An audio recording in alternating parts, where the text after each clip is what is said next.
Hello everyone, Phil Pravda here from suitcafe.com. Nice to see you all again. And this is a little something different on my YouTube channel. This is going to be a video of episode 3 of my podcast called It's All Been Done Before. You can listen to the podcast on my website, suitcafe.com, and you can also find it on all podcast platforms such as Apple Podcasts, Google Podcasts, iHeartRadio, Spotify, and also a bunch of others. As wherever you find your usual podcast, I'm there. And this third episode is going to have a video component. You could also listen to the audio just by downloading the podcast. But we're going to introduce a new guest. His name is Boot Ferguson. Very interesting guy. And what is it that has all been done before for Boot? Well, Boot repairs guitars. And he took a small guitar repair shop, which obviously has been done before by many people in many places. But what he does now is he creates custom-made guitars out of old pianos. And he's got a very interesting story about the music industry, how guitars are made. And I think you're going to like it very much. So stay tuned right now to watch the third episode of It's All Been Done Before podcast.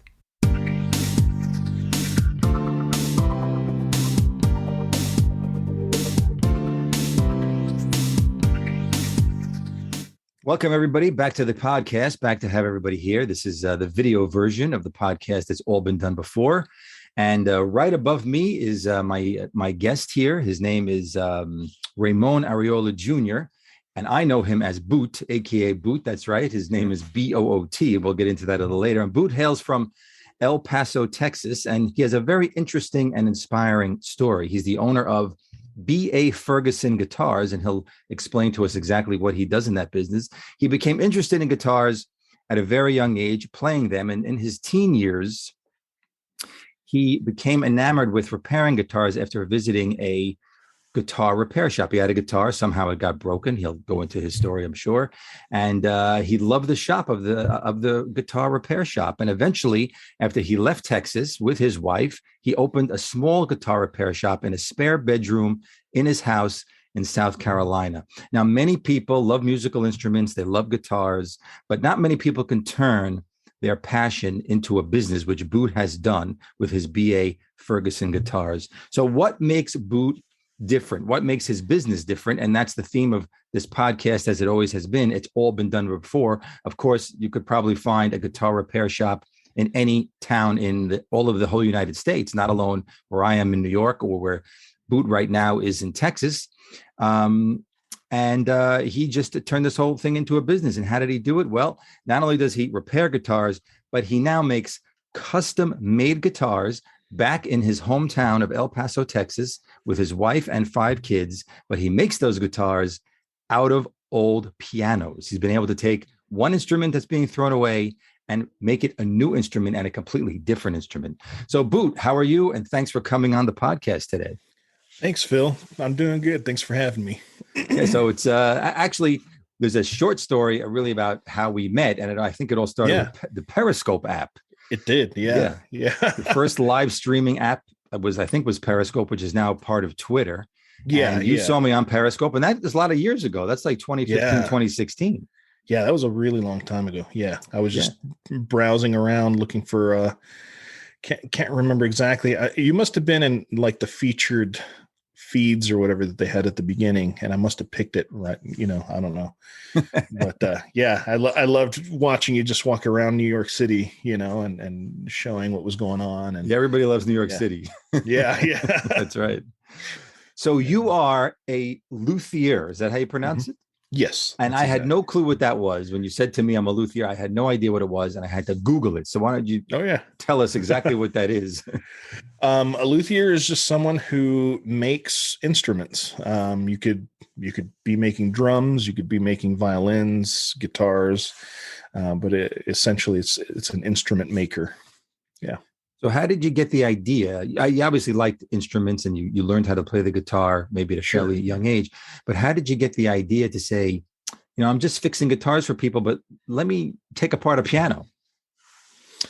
Well, that was an interesting story to all this, right? So I was in the middle of my apprenticeship with Barry Martin. He's the man who taught me, and I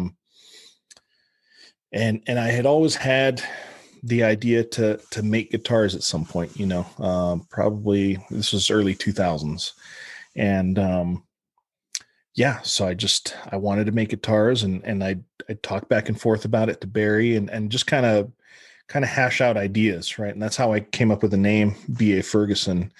It was actually just Ferguson at the time, and it sounded like a name that you've heard before, right? Like, I didn't want to use my name because it was hard enough to pronounce for folks anyway. So I was like, it's got to be something that's easier to pronounce. And Ferguson was just the right thing.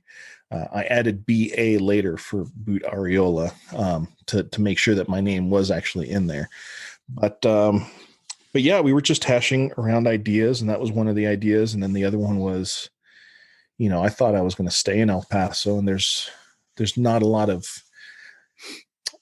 there are a lot of trees, just not as much as everywhere else, right? Because it's the desert, it's the high desert here. So, we were in the middle of fixing a bunch of old instruments and a bunch of new instruments. And the thing we realized about the newer instruments is that they would crack a lot because as the industry progressed, they're using a lot more greener woods, letting you know that, well, you've got to really keep things properly humidified. And that's kind of a half truth. Like, yes, you do have to keep things humidified. However, you also have to make sure the wood is dry and stable and all that. And so I kept bouncing around the idea of like, how do I come up with really stable guitars when, there's an industry at large that doesn't really, it's too much in a hurry, and it keeps force drying wood and then putting it out there for people to use, and then people use it, and then it twists and turns and cracks and all this stuff. And this is really racking my brain about that. And Barry just simply goes, "You just need to make them out of old pianos." I'm like, "Oh, okay." And I was like, I don't get it. Why, And he's like, well, because it's old wood. It was really old by the time they made guitars out of it. And there's a bunch of people throwing those things away because it's not worth fixing them. And so the idea really came from him. And but it made perfect sense. And, I took the idea with me to South Carolina, and it turns out that there's a bunch of people out there that have these old pianos, and a lot of them have stories too, which is really cool. But yeah, that's pretty much how the idea came about. So it was really just a simple idea that just came out of thin air, pretty much. Pretty much. Yeah. Yeah. Yeah. Well, and the idea too was that, it's a way to recycle too, it's a way right. So yeah. And you're keeping it in the same family, a musical instrument into another musical instrument, as opposed to taking the piano and making a table. Yeah. Out of it. So is there something about, besides the dryness or the stability of that piano wood, that allows it to be better for a musical instrument in terms of the sound of the instrument? Does that wood have anything to do with the sound? And what type of woods are pianos made of that you can make a guitar out of it? Well, it really depends. Throughout history, guitars have been made out of just about everything, right? In the 60s and 50s and 60s, you had these student model guitars, that you could get in the Sears catalog, Montgomery Wards, and most of those were made out of poplar. And nowadays, those are collectible instruments. Who would have thought, all these student model guitars that were pretty cheap back then are now collectible and selling for, anywhere between, close to $1,000 and above, But yeah, so there's kind of and nowadays there's kind of a little bit of a snake oil salesman thing going on with, what woods to use, the quality and all that stuff. And, but it's really up to the builder, right? To really look at the wood, inspect the wood and go, okay, what's going to fly, what's not. Right. And you're mainly looking at, how the piece of wood grew. You're looking at the grain structure, using a lot of quarter sawn woods for, or rift sawn for the necks and fretboards, things like that. Because when you have a quarter sawn piece of wood, which means that the grain sort of stands on end, and I'll show you here. I've got a neck I'm working on. It's hard to see with this camera here, Right. but essentially the grain runs this way, Sure. Perpendicular like that. And that gives it a lot more strength as far as, Right. As opposed to the other way. Yeah. Yeah. If you have it the other way, then you're going to have a lot more split. flex. Yeah. So how many pieces is a guitar just as I guess that's for an electric guitar, or it doesn't matter that kind of neck. So how many pieces is a guitar actually? Is just the neck and then the body part, or are there more pieces to it than that? Sure. Yeah. So yes. So yeah, for the electric guitar, you're looking at usually a solid slab of wood, and you've got a lot of electrical components, right? Right. And the neck is made from, you've got the base blank to it, and then you've got the fretboard, you've got a truss rod, you've got frets, and then you've got some other parts, but essentially it is two pieces. You're making the box, what we call the box with acoustic guitar terms, and then you've got the neck, and how you put them together is where a lot of the magic happens, so to speak. Yeah. So are you a one-man business, or you have a shop where you have a few people helping out working on the different guitars? And do you still do guitar repair? So I'm a one person operation right now. I do have a friend of mine that comes and helps me a couple of days during the week. But yeah, I'm the only one here. I'm working out of my home. And I did go from having a fully loaded shop in South Carolina where we did retail repairs, we did lessons, we ran sound for special events in the city, and then I built guitars. And so there's 4 guys working with me at that time. And but yeah, kind of, I was spread real thin. It was a whole lot to do. I wasn't enjoying it. It was taxing on my family and taxing on my own mental health and all that stuff. So I kind of decided to take several steps back in order to take steps forward later. And that was to solely focus on guitar building. So right now I don't do repairs anymore. I will take some on from time to time here and there, because people do ask, but I'm very careful how many of those I take on, because the repair stuff can take over very quickly and very easily. And, I've got orders into next year that I've got to have made. So, wow. Yeah. Wow. Yeah. So you were able to take the business you started in South Carolina, which also involved using the old pianos. Sure. Yeah. And then you were able to take that really halfway across the country and really start over. Because I don't think the customers from South Carolina, although they could order, sure, yeah, in Texas, but how many of those customers that you had followed you, let's say, across the country, and then how many? And then you had to promote yourself in your new place. Yeah. Well, that was the interesting part, as far as building guitars and making and repairing them as well. Is I did have a decent. I do have. It's not a huge following on the internet, but I do have a following on the internet. And so by the time I left, I was still getting online orders. The majority of the hand-built guitars customers were usually from the internet. So those came with me. And then maybe a handful of the South Carolina customers came with me as well. Not too many, but yeah, so there wasn't too much of an interruption as far as the customer base for BA Ferguson. For my repair side of things, yeah, that was a huge, because for that you need people face to face. That can't be. I mean, people could ship you a broken guitar, but then you have shipping costs. You got to ship it back. That would be a big thing. Yeah. And some people have shipped me stuff to repair, especially when I first got here, and so that was really neat. But yeah, so that definitely changed some things, So when someone's going to, like, I don't know anything about guitars, but if I were to go buy a guitar, I would find probably a guitar shop someplace. And I would look at the guitars, and I would probably, of course, everyone searches the internet and does their research these days. And you'd probably see some of the main names that might come up, like, Fender or a few of them escape my mind, but Sure. there's the other one that's the big one, Gibson, Fender, and there's a few other. What Epiphone is another one.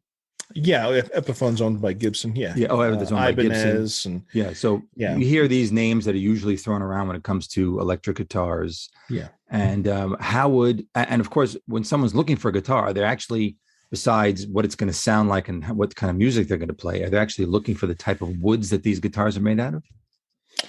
Not necessarily. I think the aspect of being responsible, as far as sourcing the wood responsibly, is becoming really important to people. Because from the get-go, that was important to me. Of course, that came with the fear of at that time most people thinking that, oh, you're using reclaimed woods because you can't find good wood, so you're just using cheap woods. That's the excuse, right? Oh, they thought you're being cheap. Yeah. And to a certain degree, I kind of was in a way, right? I didn't have cash flow to get wood, but it took a lot of labor and time. Mm-hmm. It actually took more time than it was really worth to take apart these pianos and refinish it. And take, process the wood, because it's not like you can't just take a sledgehammer to the things and break it apart, because then you don't have any usable wood. You have to take apart the strings one by one, careful not to have them snap in your face, and take that big old there's a big cast iron harp in there that you've got to carefully take out. And inside the piano, sure. Yeah. So it was a lot of work, Isn't that why people buy an old house? They walk into an old house and the floor is all wood and it's all scratched up and worn out, but they love that because you could easily sand that down and you can make a brand new finish, and the floor looks brand new. Yeah. And you can still refinish it and then keep some of the patina and all that stuff. Right. But yeah, I know when people look for my stuff, it was funny because I've got two music stores that carry, there's several music stores right now that carry my guitars, but two in particular that seem to really sell them right away. So you show your guitars not only taking orders from individuals, but you're selling in retail stores. You're selling wholesale accounts to retail stores. Yes. Uh-huh. Oh, that's interesting.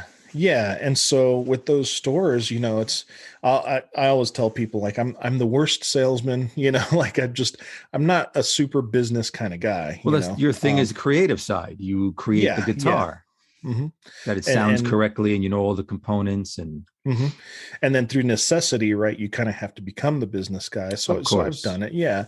And, but that's the entrepreneur. That's living the American dream of the entrepreneur. Yeah. You're making your own products, selling it yourself. You have to do everything yourself. Yeah. Exactly. If the bathroom is dirty, there's no one to clean it. You have to go clean the bathroom. Yeah, exactly. Like when I had retail stores, you have to I worked on the floor with the salesman, and if the mirror was dirty, so you got some Windex and you clean the mirror. You just do it. So, yeah. And so, when I picked up these two dealers, they sold through their guitars very quickly. Yeah. And I was kind of like, what, like, what are you doing different? I had to ask one of them. I was like, you guys must be really good salespeople, because I always have trouble selling my own guitars, unless I'm at a trade show and people are getting to pick up the guitar and feel it. And usually that kind of sells the guitar by itself a little bit, Sure. But what are you guys doing? Because people are buying from them off the internet, sight unseen, except for the pictures on their website, and they're selling them. And so, and the one guy told me, I think it's because of your internet presence. I honestly think, because we haven't really done anything to sell the guitars other than list them on the appropriate websites, right. So they must have some good traffic on their websites for guitars. Yeah. People see your brand, and then they're probably Googling your brand, and then they're finding you on Instagram and YouTube and seeing you as the person who makes it. Yeah. And then they say, hey, that's the name of the guitar. That's the guy. He made the guitar in his own shop. That's the kind of person that I want to do business with. Sure. Yeah. That's the kind of product I want to own, because he takes so much pride in making his, it's his own name stamped on the guitar. Yeah. So, I think that's what it is. It's the internet's been very helpful in that. And I've made it a point to try to be, and it's made in USA. You got to add that. Exactly. It's made in the United States. Exactly. Yeah. So yeah, I've tried my best to be as forthcoming and honest as I could be. There were times in the early days, especially before Periscope, where, you know, the idea, especially when I did my first trade show that I like failed at miserably, was that, you know, the whole like fake it till you make it, right? Like, and you know, so the idea there was like, well, maybe because it's got that Ferguson name, sounds like something that's been around. Maybe I should give people the impression that it's been around for a while, and maybe they'll buy it because of that, right? And of course that didn't happen, you know, because as soon as, you know, back then my work wasn't as good, you know, but I don't know. It's just I learned very quickly, and there's people that were people that were really bad about that unfortunately fell through the cracks, but it never felt honest, and never, you know, there was something not right about trying to portray it as something that it's not, right? And when Periscope came along, and I used to do live streams on other platforms as well. I remember you used to do some live streams on Periscope. Yeah, the Periscope live streams were the ones that were like, whoa, like this, it's so easy to use, and there's no algorithm to it, you know, and it's just, and it gave me a chance to really just open up about, you know, this is what it really is. It's not a factory full of people. It really is just us, like, you know, at that time, because I had the other guys working for me. It's just like, it really is just us trying to juggle and balance all these things. And I don't know. I think just honesty is key, right? Like, I don't know. Yeah, well, that's why people wanted to buy. They saw you in the shop. They saw your hands touching the wood, your hands cutting the wood, you know, you sanding it down. They saw the raw product. Me messing up. Yeah, the raw product with just the holes in it or drilling holes. Yeah. And then you showed them a final product. I'm sure you did videos. You showed the guitar. I remember seeing a video of a band playing with your guitars. I think you did a long time ago. There was a band playing, you know, with the guitars. So you mentioned that you go to trade shows. Yeah. So are these trade shows, because when I go to a trade show for clothing, there aren't any consumers there. A consumer can't show up and say, oh, I like that suit or that tie, and let me buy that one, or send me those two jackets. It's only a trade show for people who have stores or clothing businesses, and you're buying it for your business, and then you're ultimately going to sell to the consumer. Sure. Yeah. So the type of trade shows you go to, are they different? They have stores walking around looking for new product and consumers walking around? Yeah, the ones I did were specifically the National Association of Music Merchants, or is it North American? No, National Association of Music, NAM for short. Right. And it's a little bit different, where they allow both music stores and consumers and artists, actual artists, you know. And so, yeah, it's kind of a little bit of a mix of people. And you're there to, you know, for me, it was about networking, right? And just sort of making friends in the industry and having a good time, because if I focused on trying to pick up a dealer and trying to get business, then that's when I would kind of overdo it, and I'd stress other people out around me. And then, it just was no fun. And then no one wanted to buy any of my guitars. So when I made the conscious decision to just go with the flow, see what happens. Yeah, exactly. So you have a booth and you show your guitars, and you have maybe some information about the guitars there. Yeah. Can people play them at the show, and they could pick it up and listen to the sound, and they can handle them? Yeah. Look all over them, plug it into an amp. Yeah. Now, the different guitars you make, I don't know any difference. I see an electric guitar, I think, oh, it's I know that the little boxes you connect to the guitars can make them sound pedals differently, the pedals. But inherently, does each guitar have its own different sound? Yeah. Even from guitar to guitar, there's variations. Some people hear them more than others, you know, and Yeah, and that's a whole other Mhm. whole other It's a ball whole other game. podcast.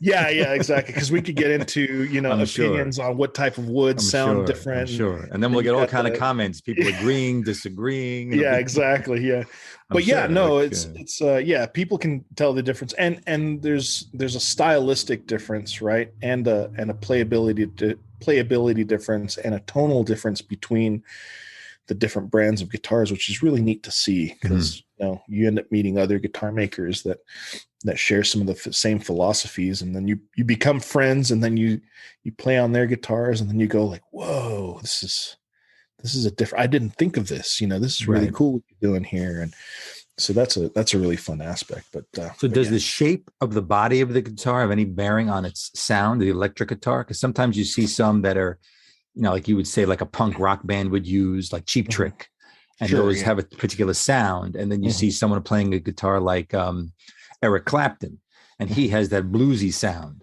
Yeah. So the shapes are different and the sound is different, or is it just totally about the pedals that they're connecting to it? No, it's there's a lot of variables. Yeah. And so like in an Eric Clapton guitar, you're usually looking at, I think he's got a signature Strat, and he also plays a Les Paul, and they He both plays a have different. Stratocaster. Yeah, yeah. Now, is And that now? I don't know. Stratocaster is made by a particular brand, or that's the brand itself? no, Stratocasters are usually made by Fender. Oh, Yeah, it's Fender, the Fender Stratocaster. yeah, that's a proprietary Fender Yeah, design, and other people will make clones of that as well. right. But there's some differences in how those are put together compared to, say, a Les Paul. Sure. You've got the way the neck is glued in on a Les Mhm. Paul. The neck on a Stratocaster is bolted in, and that gives it a different feel altogether. And Right. some people will say, well, it also gives it a different sound, and there's varying thoughts on that as well. But and then you have the pickups, the electronic components that Mhm. also. But essentially, you could make a Strat that's shaped like an elephant, right? Right. Like the body's shaped like an elephant, Yeah. and it's still going to sound like a Strat because of the Okay. pickups and the way Yeah. the neck is bolted in. And same with Les Paul style Mhm. guitars. Usually it's a shorter scale, shorter scale length on the neck, which is just basically the distance between the nut and the saddle, Mhm. um, and the way the frets are placed. And so that's going to give it a slightly different sound. And then you put two humbuckers in there, and those are different pickups.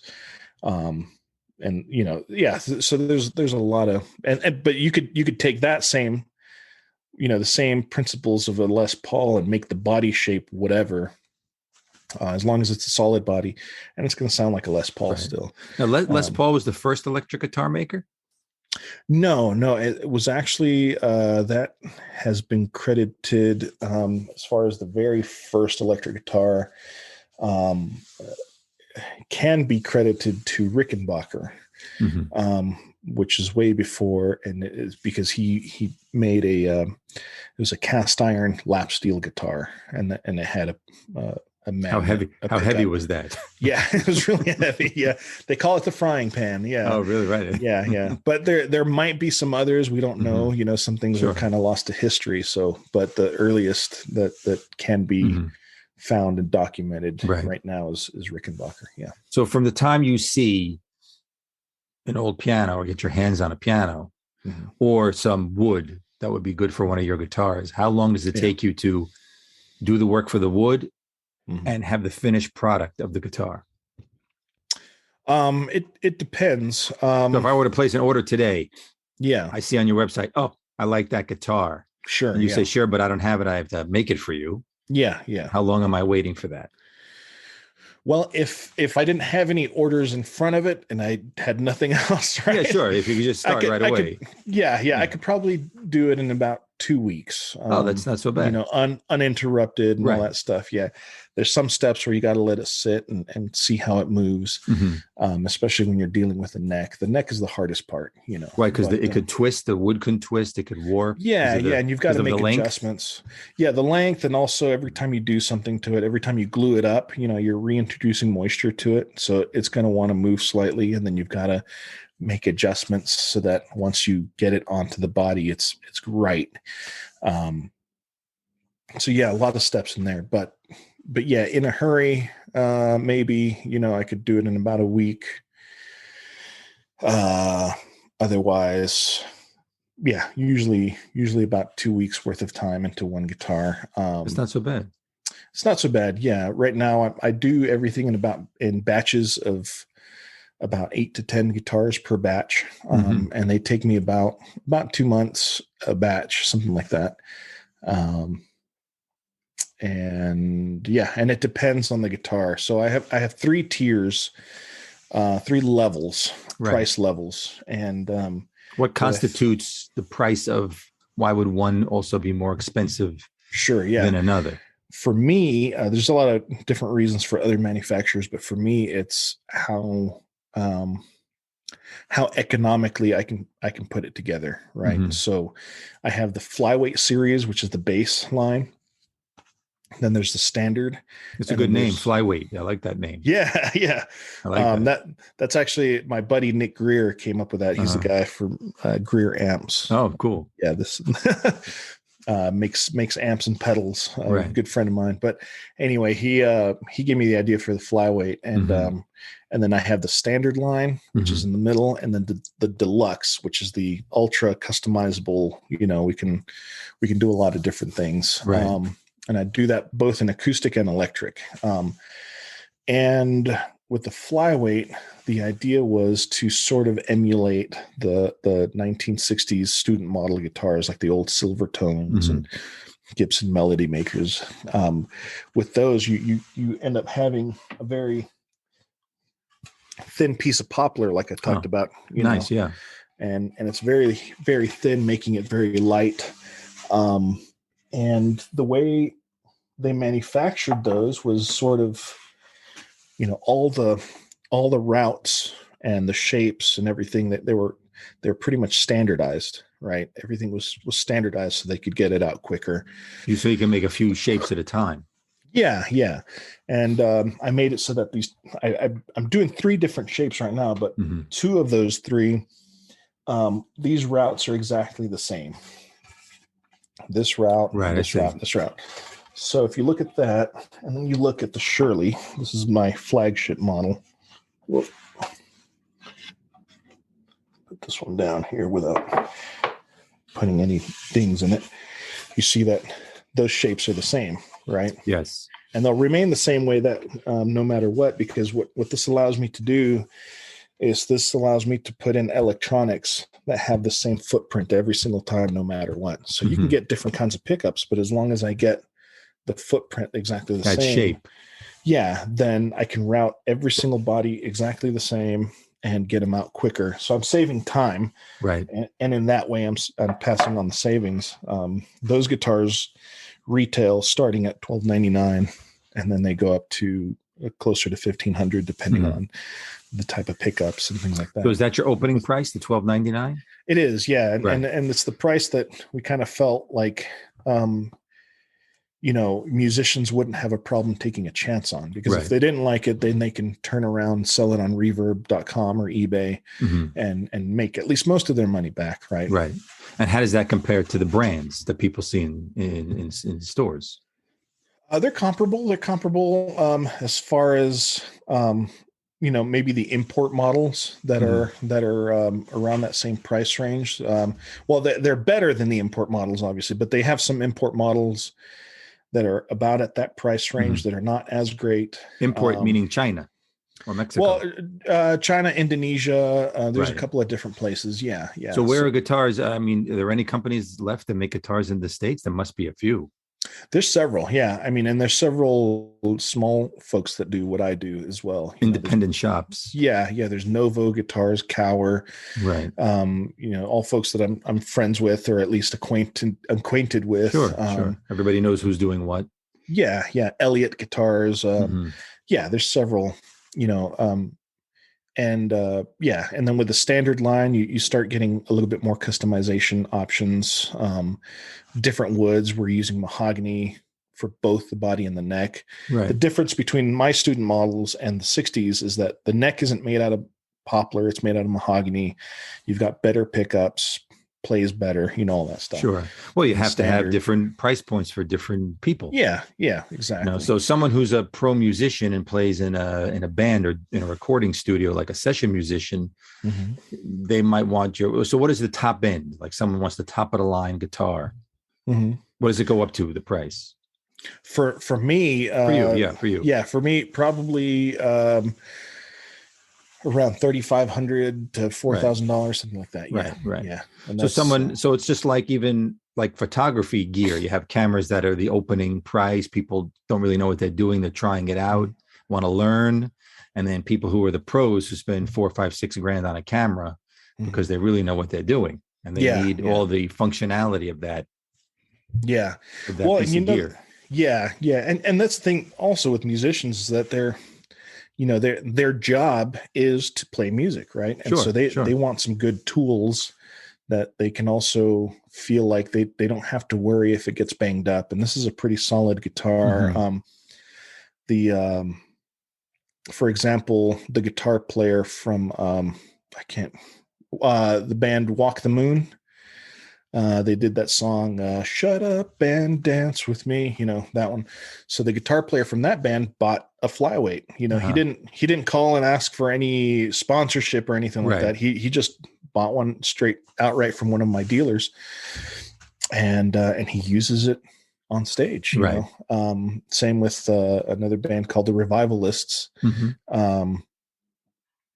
He plays a flyweight as well as one of the deluxe versions, and so part of the deal there is the fact that these are sort of more raw rock and roll machines, and they don't have to worry about them getting banged up.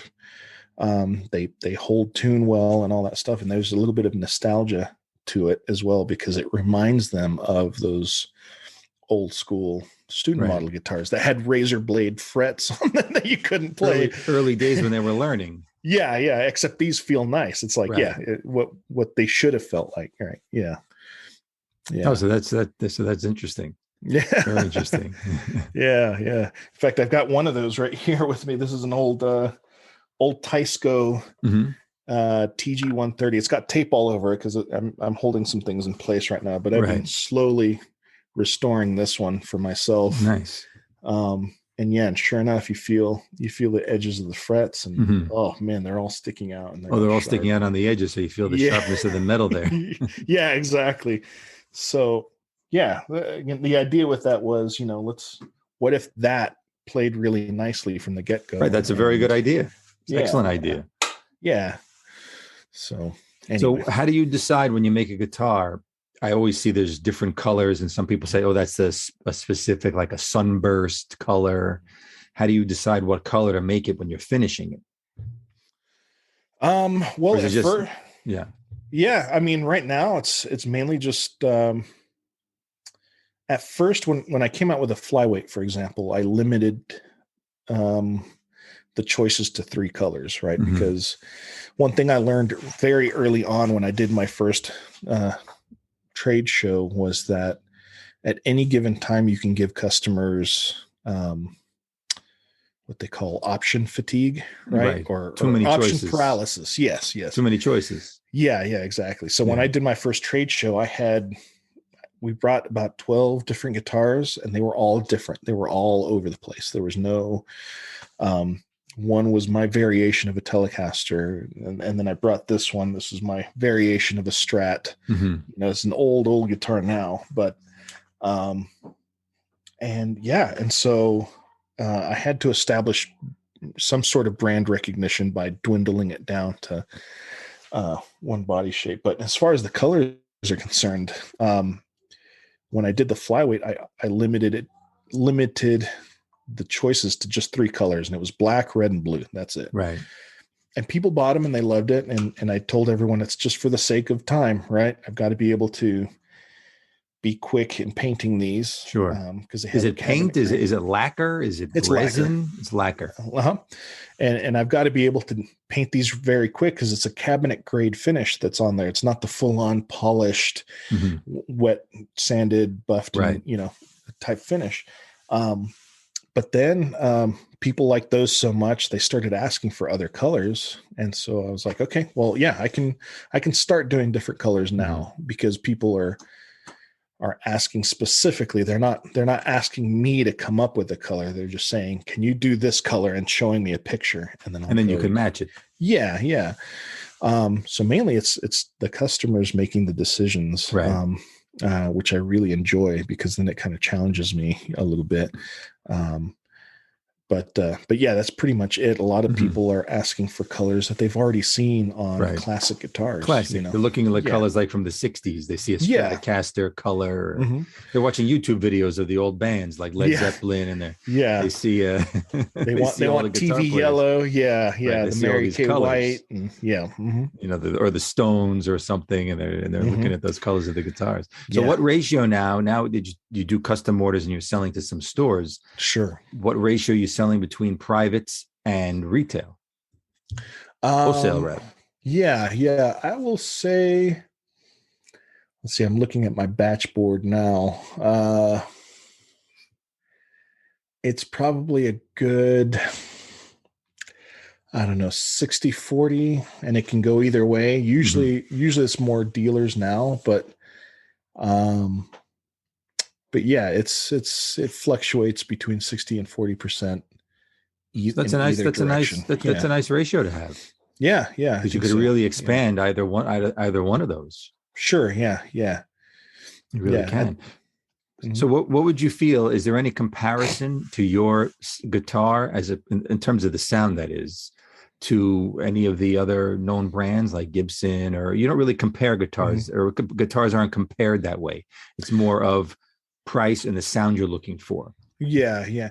They can be compared that way as far as sound is concerned. And again, that's mainly due to pickups, right? So it's all about the pickups, really. It's in electrics. Yeah, a lot of it is.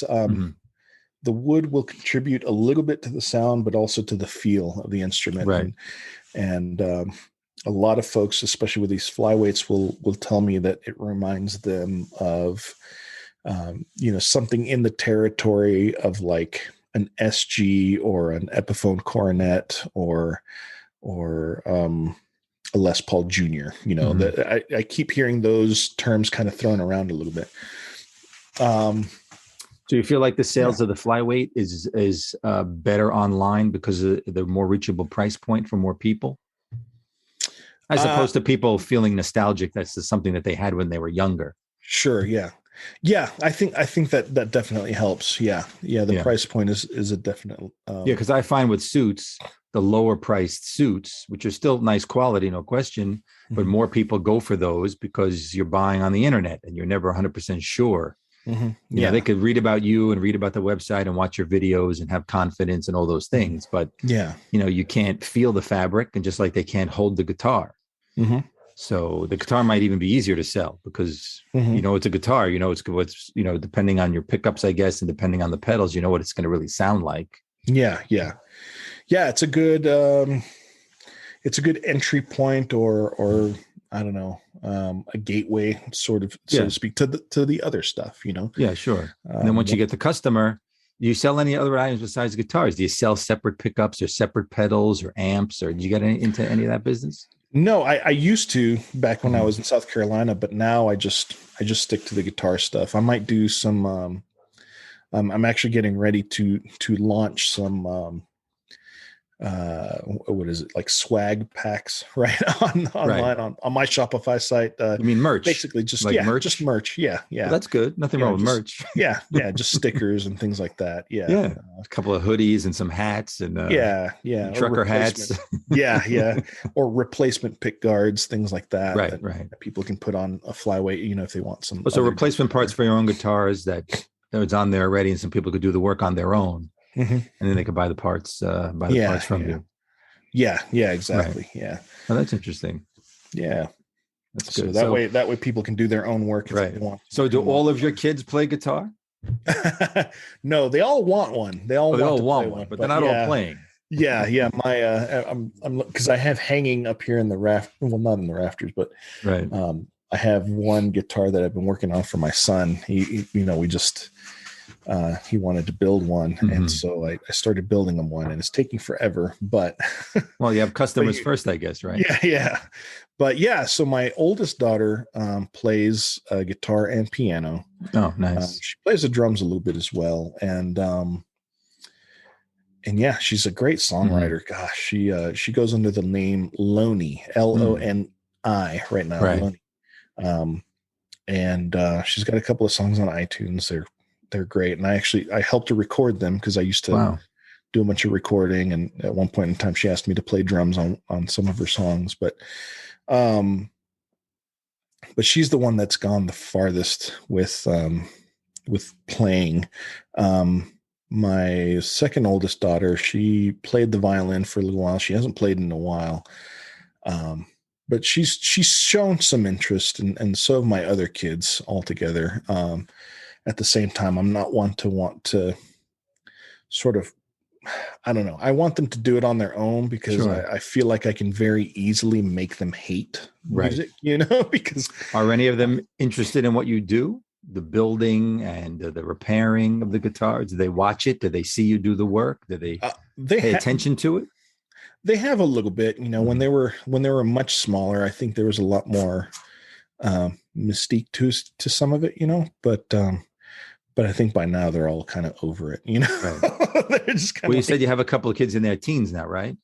Yeah. Mm-hmm. So they're not like with all their friends. Oh yeah, my father makes electric guitars. You got to hear this one. You got no. Come see a session. Yeah. No, to them they're just so used to it that they're just like, yeah. How kids Don't worry, are. soon they'll have a couple of friends who know how to play, and they'll say, "You got to come to my house and play this guitar." Yeah, maybe. Yeah, they might be too embarrassed to bring their friends around their parents more. Well, that happens too. That happens too. Yeah, they just want to be around the friends. Yeah, that definitely happens with my oldest. She kind of gets embarrassed. No parents allowed. Yeah, drop me off at school down the block. I'll walk the rest of the way. Right? Yep. Oh yeah. That always happens. Yeah, but yeah, no. As far as like a successor or anything like that, I'm not sure. Not sure yet. They're too young. Yeah, they're too young. If they ever did, I would. I don't know. I kind of go both ways in my head. I kind of go, well, yeah, I could teach them, but then I might make them hate it. Hopefully, I don't.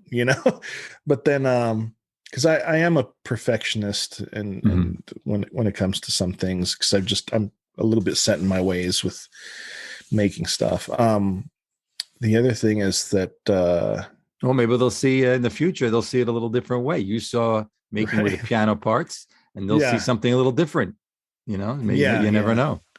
Yeah. Never know how they'll do it. And I think the thing that sort of, concerns me, right, is what a struggle it was to get to this point, and barely scratching by, especially when we started over. There's a level of, well, now I've got to kind of work my way back up, and we're still not quite there. We'll get there eventually, but look, anything worthwhile is a struggle. It always is. Exactly. Nothing is easy. I don't care what the business is. If it's worthwhile, it's going to be a struggle eventually. Hopefully you get there, but with my kids, I'd rather them struggle at something that they really like. Sure, they have to like it. So if they end up showing that they really like this, then I'll but until then, I'm just, and I see them doing their own thing. They have their own talents. My youngest daughter is just so good with art in general. She's just always drawing, and so I'm like, man, just keep rolling with that. Well, the overall picture is creativity, being creative, being an artist, building guitars and art, definitely an art. So it's all creative, and they see that in the house. So they pick that up. Whether it's a drawing or playing guitar, piano, violin, whatever it might be. So what about acoustic guitars? You make some acoustic guitars too, right? I do. Yeah. And that's my favorite thing to make, because it's the most challenging. There's a lot more variables to it, and because that wood really has a bend, the curves in the wood.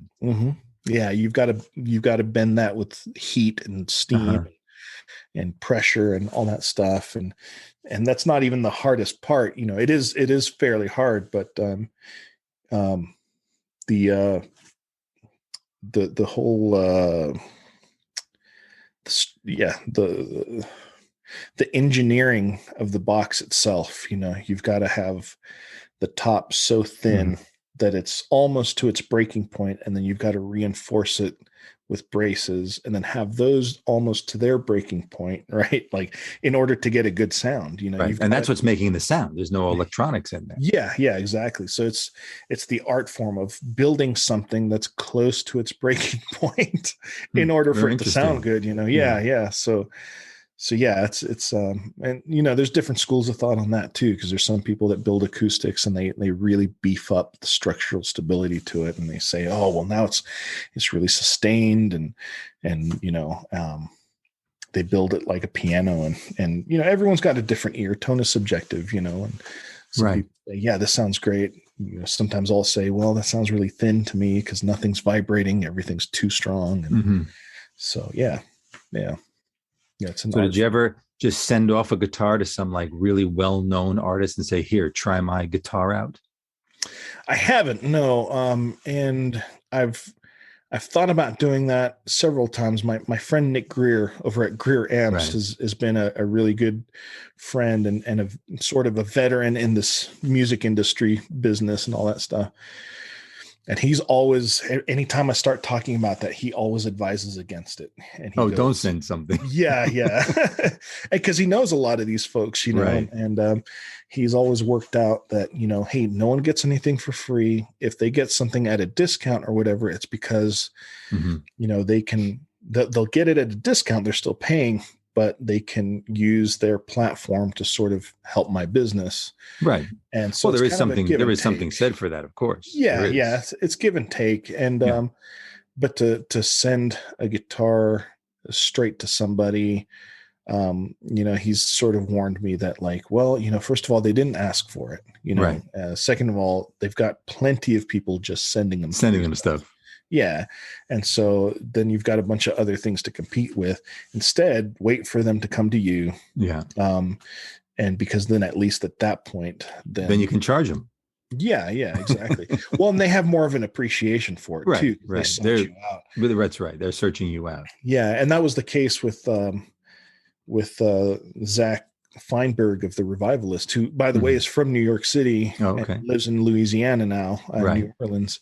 But he sought me out and sent me emails, and we talked for a little while over email. And finally, he invited us to a show for his band. And gosh, he's just super nice, down to earth guy.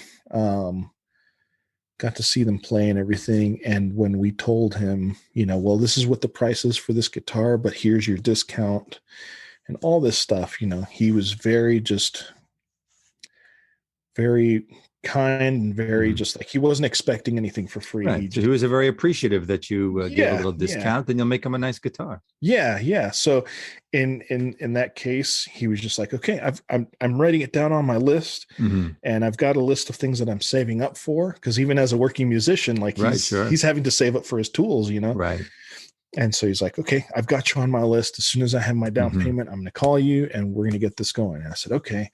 And I remember having the conversation with my good buddy Brian, who has since passed, having the conversation of like, dang it, man, that was just such an amazing experience. Like, I almost just want to give him the darn thing, So we plotted right then to, I think this is the one that could work out, that if we, in good faith, just made it for him and sent it to him, then he would totally rep it and and play it out. And sure enough, that's what we did. And, oh, wow. Great. And the first chance he got to, he played it on the Stephen Colbert show. Oh, wow. I think there's a Good Morning America show or something like, no, what was it? I can't remember. And then played it on Austin City Limits, and that was just mind blowing to me, and we continue to talk to this day. It's a very, I don't know. I feel like I made a friend. Yeah. Good. Through that. So, and I think to me, that's the more important part, right? Just making friends. Of course, you become friends over time with your customers. At some point, you make a nice rapport with them, and they know you're genuine, and they want to always come back to you. Yeah, exactly. So that's the one that really we took a chance on that, and it worked out well. I don't think that sort of thing will will happen very easily again, because Yeah, we never know. You never know where it comes from. Yeah, exactly. But yeah, at this rate though, it's like what I'd normally tell people is, yeah, I wish I could afford to give you a free guitar like Right. Gibson can, Right, right? right, But I right. can't. Right, right. So yeah. Well, they should appreciate that because they Yeah, know yeah. you're practically a one man shop, and you're Mhm. making each piece one at a time by hand. Yeah. You're not a whole factory pumping them out Yeah, with a yeah. stencil. Yeah. You put a lot of care and a lot of time Sure. into each one. So in Well, your now, mind yeah. today, Hmm. out of guitar players who are still actively, Hmm. playing, who do you feel are your like top two guitar players? Let's say really well known Sure. in the Yeah. music industry. Gosh, that's a tough one because there's so many out there. Yeah. And there's a lot of them that are popping up on TikTok and Oh yeah, Instagram that are TikTok just has like, changed the music industry completely. yeah, I like mean, just completely. amazing players. Yeah. Yeah. I've seen um, two or three that are just so fantastic. I yeah, mean, yeah. really fantastic. And whenever I see another one that's sort of like them, I tag them and I say, look Hmm. at this, guy or this gal, because they're really something special, just like they are. Yeah. You could tell they play effortlessly and they play anything. Hmm. No, they on TikTok, they play the usual things. Pink Sure. Yeah. Floyd, Led Zeppelin, all those Yeah. usual things that people know because people are watching and they want more views. So if you play Yeah. Comfortably Numb, Yeah. they know right away, oh, I got to watch this whole guitar solo because it's one of the most, amazing ones ever in Hmm. rock and roll because it's Pink Floyd and they're redoing it and they just get it spot on. Hmm. Who do you feel? I mean, Prince was an amazing guitar player. Oh gosh. Yeah.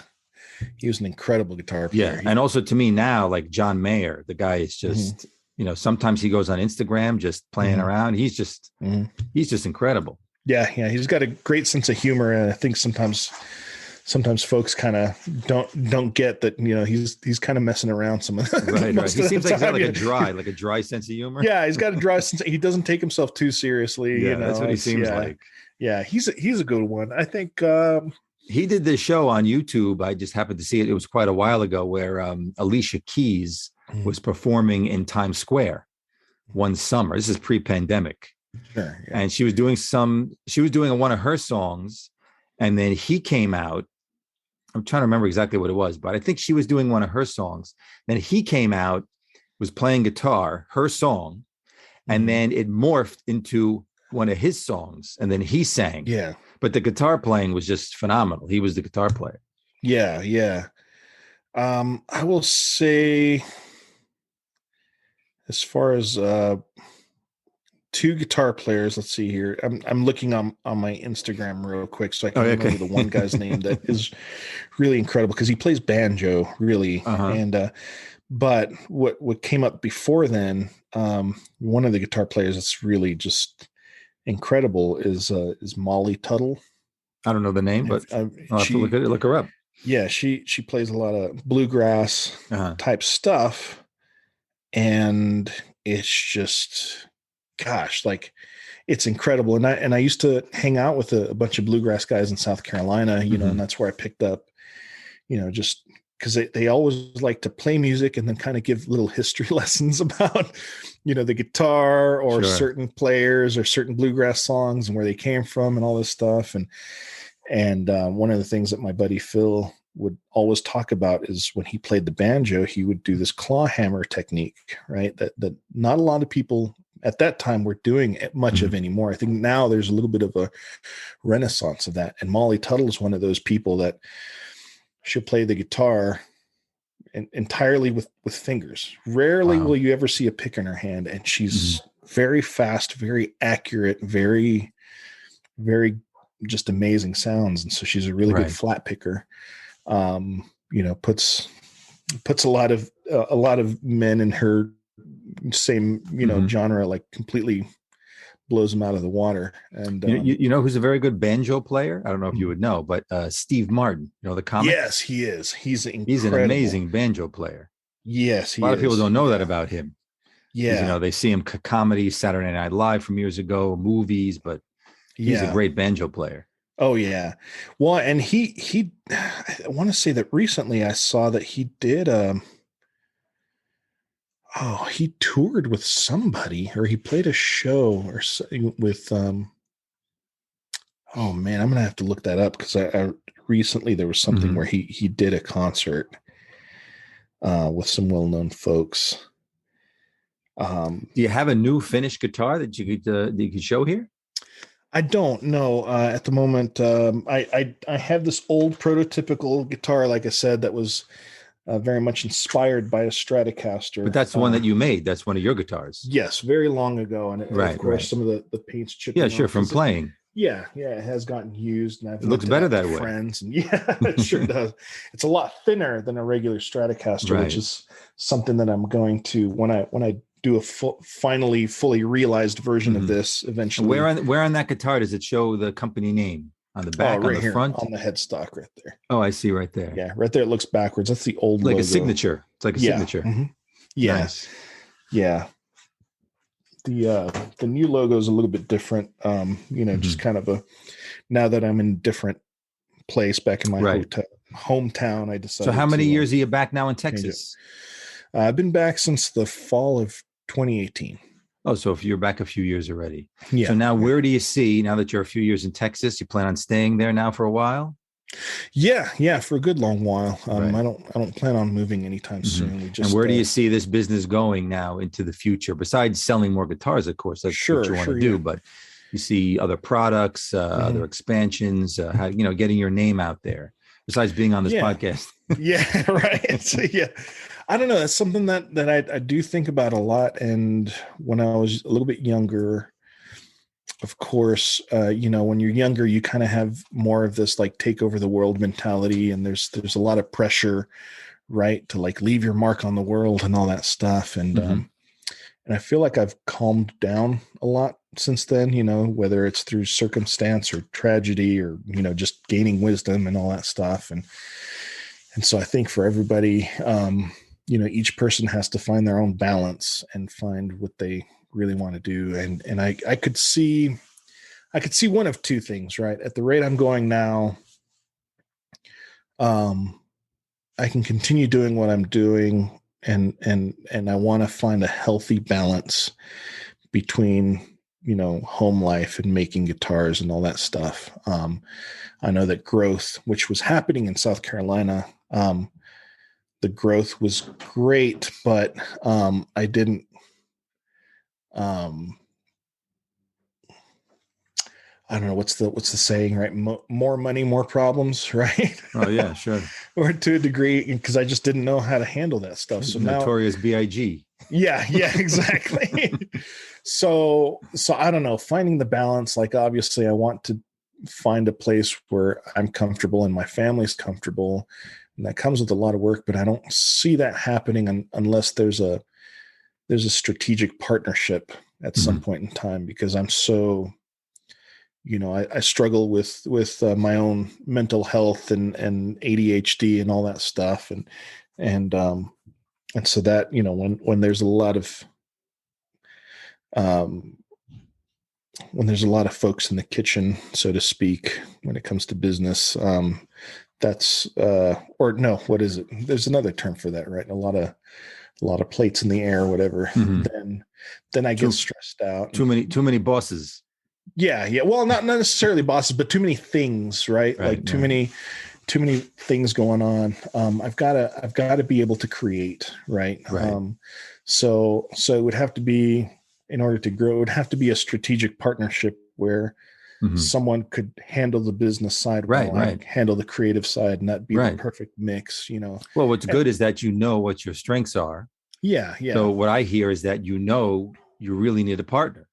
Yeah. Because you could do the building, and you could make the guitars, and you know how to make them sound great and how they should look. Yeah. And then you need someone to say, okay, here's what we're going to sell. This is what the customers are asking for. This is how we're going to sell it. And that would be the other half of the business, because my grandfather always said, you only need a partner. I'm trying to remember his exact words, but you only need a partner if you need their expertise or you need their money. Yeah. If you don't need one of those, you don't need a partner. Yeah, exactly. Yeah. So And so that's kind of where I see myself. Otherwise, at the rate I'm going, I think it's a good, I don't know, I'm in a good place now mhm, as far as if I stay at the right. number of guitars. And obviously I never want to make more guitars than there's demand for. Yeah, well, you're Right. building. You already said you're booked until through next year. Yeah, So yeah, 2022 just started, yeah. and you're only Yeah, one and person. How many guitars could you possibly make? exactly. You Yeah. can only So make a finite amount in a day yeah, or a week. yeah. So to make more, obviously, I'd have to, that's where a Well, partner you would need have more to come people, in because then I'd need more people right? and And you don't yeah, want to sacrifice the quality. yeah, You don't want to exactly. farm it So out to some factory someplace and just stamping your name. yeah, Every yeah, 5 seconds, oh, another Bat Ferguson guitar, another BA Ferguson guitar. yeah, You don't want to. exactly. You don't Yeah, want to be doing that because then you lose all your yeah. credibility. hmm So And I know right now, if there was a chance that I could, make all these guitars that are booked out for a year, if I could get them out sooner, then more orders would also come in sooner because now there's more product making it out there. Because I have had some people that backed out of buying one because it was going to be a year before they got it, and so yeah, a year is a now, long yeah, time to wait for something. sure, yeah, yeah. A year is a Thankfully, long there time. are plenty of people willing to wait, and I'm really thankful for them.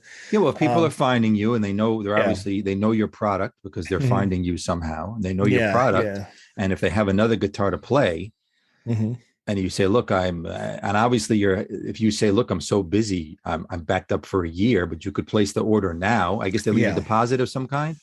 yes. When they You order, yeah, They leave a deposit, hmm and you say, but it's going to be delivery date around this time, and then you have hmm to really leave it up to them. There's not much you can do because you're not yeah, going to, and same thing happens in other businesses sometimes. If it's something is yeah, you're really in demand, if you're booked out a year, you have a yeah, real big demand. yeah, exactly. I don't know how many pieces that is, but and you're one person making guitars, but you really have built up a nice demand, right? hmm Yeah, And yeah, look, if you want to wait, we'll make it for you. You'll get it, no yeah, problem. You exactly. just have Yeah, to wait the time because we have orders in front of you. That's yeah, all. I bet yeah. you the majority of the people say, "Okay, I'll wait." Yeah. The majority of people have said that, and it's really Yeah, refreshing, right. because of course my own imposter syndrome goes, no one's going to want to wait, and then everyone Well, just keeps saying, no, I'm fine with it. As long as you communicate, of course, that's, right, that's the, yeah. right. We're making the Yeah. neck. We're making this. We're hmm doing different stages. We're starting your production now. Yeah. Yeah. Here's a Exactly. photo. We just did the sanding. Take a look how it's coming out. Those are all Yeah. good things to keep in touch. Keep in touch with the customer. Yeah. Yeah. Exactly. And that's what social media is great for too, Yeah, is, sure. constantly showing the process, Right. Well, that's how we found each yeah. other quite a few years ago. Yeah. You were looking at New York Exactly. City. I was talking about suits, and you were looking at New Yeah. York City, and Yeah. I saw what you And I do, and I was love your watching. suits. Like, yeah, you're talking about the Caslana, right? The The cash line is Caslana. Yeah. something new for me Yeah. in the last year or so. Yeah. So that's been a Yeah. good one because of the price point.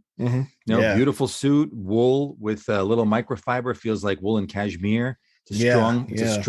strong material. You can wear it every day.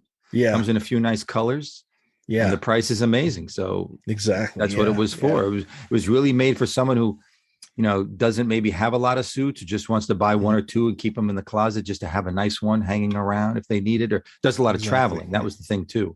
Yeah. Business travelers who need to fold it up and, Mhm. not worry about wrinkling, things like that.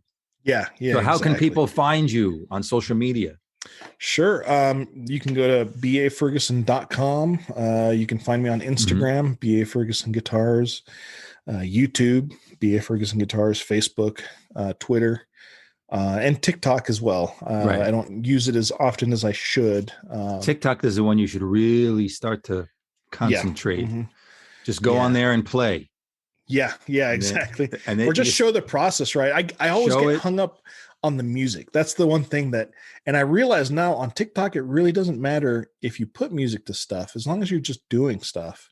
Yeah, but And you could pick something interesting. You can Well, put your yeah. own music. You can play your own thing and use it as the background. You don't have to pick their Yeah, you music, could. really. Yeah. But the Yeah, algorithm, I think the way their algorithm works is if you pick the popular music, like the top 10, that's right. Yeah. more people it's going to get pushed out Okay. to more people. But, I've seen other people that make things on Instagram, and there's a lot of small clips, close-ups. And sometimes they just use what, it's even more interesting for your business, if I could tell you. Yeah. Because you have a lot of sound when it comes to making a guitar. It's not a silent thing. Like sewing a suit, there's not a lot of noise. It's like a thread going through. What is that? Nothing. Yeah. But you have the grinding, you have the sanding, you have the drilling. Use that background, use the original sound. Don't put any music. People like to hear the plane going, hear the sanding, see the dust, do a lot of close-ups, and make all these little clips, and make all these little clips one TikTok. Yeah. And then you could do another TikTok of, hey, I just finished the guitar. It's all done. Here's how it sounds. And then you play a song with it.